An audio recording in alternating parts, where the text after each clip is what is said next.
Coach, have you, with the, I guess, animosity that seems to exist between these teams from stuff that's happened this year, have you found yourself counseling your players so as not for them to get too caught up in the emotion?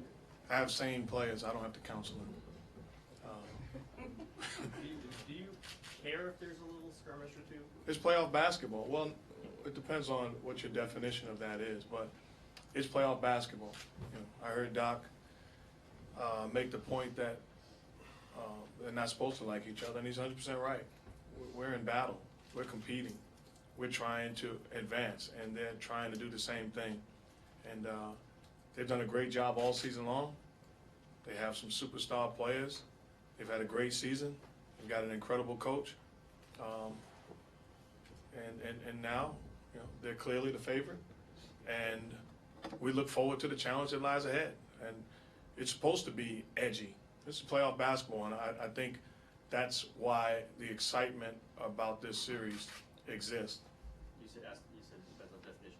What would be too much for your guys starting getting technicals or something like that? No, I just wanted to make sure, like I just saw the Bad Boys, so I'm in that frame. Forgive me, that's not a skirmish, that's all out. Mark, I know this isn't foremost in your mind, I know it was a long time ago, but you were a Clipper once, and you've seen them go through a whole lot of stuff over the years. You have to kind of blink your eyes when you come in here and see their number 3 seeds. And Well, with all due respect, they had a great year last year, so that's why it makes it easier.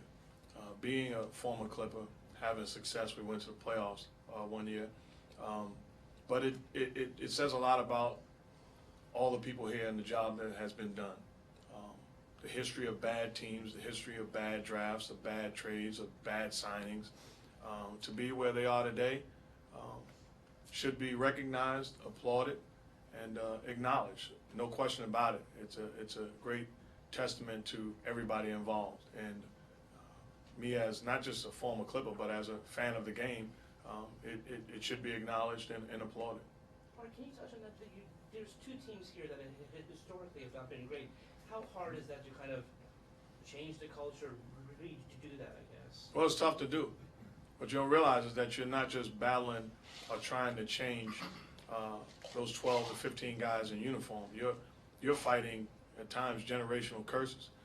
There's people that don't know anything about winning, don't know anything about working hard, don't know anything about competing. And you have to change an entire culture. And credit to, in my situation, great ownership, great management, and great players that have bought in and have been dedicated in doing just that. And I will not shortchange the success that this unit has had because I know how much they put into it. You guys have said indefinite with Bogan. Can you narrow that down at all? I can't narrow it down. It's indefinite. We're going to keep on moving along as if he's not here. As far as on the basketball floor, he's in serious pain. We practiced yesterday and met the day before, and he was there. But it's indefinite. It's real and it's unfortunate, but we move forward. You know what that big man rotation is going to look like, Mark? I'm sorry? Your big man rotation, do you know what it's going to look like? Well, Jermaine O'Neal will start. Draymond Green will obviously play a lot at the 4 and the 3 and wherever else on the floor, knowing him. Mo Spates is a guy that I trust, I'm confident in, and I'm comfortable with throwing him in situations. Then we got 2 other bigs in Hilton and Kuz that know how to play and can give quality minutes if called upon. But there's going to be times where we're going to go small, but we are at times on paper overmatched, and now we get to the good part. And you hope for Festus? Not playing anytime soon. No, he's getting close as far as individual workouts, one-on-one playing and all of that. But he's not going to be in uniform. Mark, besides the personnel changes that you guys had, what's the difference between your team this year and last year, this moment? Well, we made changes, which is it's a huge part. I think we upgraded our bench collectively, and when we went to the bench last year, it was Jared Jack, it was Carl Landry, 2 guys that played huge for us. Today, when we go to the bench, you have a guy that started last year in Harrison Barnes, You have two proven guys in the backcourt in Steve Blake and Jordan Crawford. And then you have, normally Jermaine O'Neal and Draymond Green. Those are guys that you know exactly what you're going to get. And when you want to be successful in this league, you got to have guys as a coach that you can say, well, every night I'm going to get this from this guy. You don't want to put guys in and guess. And we have reached the point where we've got guys where we can pretty much pencil in what they're going to bring on a nightly basis. You didn't mention Harrison there. Do you know what you can get out of him? I did. I said Harrison. Oh, did you? Yeah, I said Harrison. Yeah. I didn't hear. I said Harrison is now, he's no longer a starter. So, yeah, I think the last couple of weeks he's looked like himself.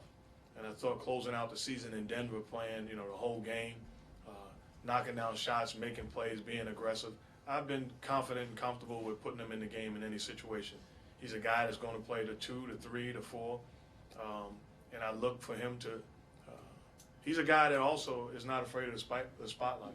He enjoys these moments, and another opportunity for him. You've insinuated that you guys are the underdogs. You said that they were favorites. Has that been the message to your players? No. I mean, they know, they read what I say. If I'm sitting in the other room with Jeff Van Gundy and Mike Breen, I'm picking the Clippers. They're the 3 seed. They won a bunch of games. They got 2 of the top 10 players in the world. They got a future Hall of Fame coach. That doesn't mean anything. If I was sitting there last year, I'd have picked the Nuggets too. Some similar stories. Does David have to get the significant amount of time guarding Blake? Is that the matchup that has to, the way this works? No, Blake is an outstanding player, and what has made him tougher now is his ability to shoot the basketball. He separated himself and put him in MVP discussion with, elevating his game from dunks and breakaways to comfortable posting and a very good jump shooter. Now it makes it tough to defend him.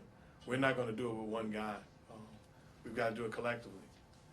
And then on the other end, we got to make sure he defends. But it's a tall task, no question about it. You put Bogut on him in the past. Can you put Jermaine on him? I'm sure at times Jermaine will be on him. With Jermaine and the miles that he has on his body, it will depend on how he's looking on the floor. Did you play much zone even out of timeouts this year? We have played zone at times, and we've been successful. And I'm sure there's going to be a little bit of everything in this series. If Mark Jackson, the broadcaster, would have picked the Clippers, what are the reasons Mark Jackson, the coach, picks the Warriors? Because I'm coaching. Because I'm coaching them. Because I've got an opportunity, the luxury of watching these guys every single day. I've watched these guys for 3 years now. I know what they've put into this. I know how they embrace the spotlight. I know how they've competed and defeated the odds. I know how they broke generational curses and was able to turn a losing, with all due respect, franchise into a team that has gone to the playoffs back-to-back years. I know how they chased down 51 wins and got into conversation with guys like Wilt and Barry and Mullen and Thurman and Adles, some rare air in the Bay Area. But these guys are made of the right stuff, and seeing them every day, I won't bet against them. Great, is that it? Thank you. Appreciate that. Appreciate it. Mark.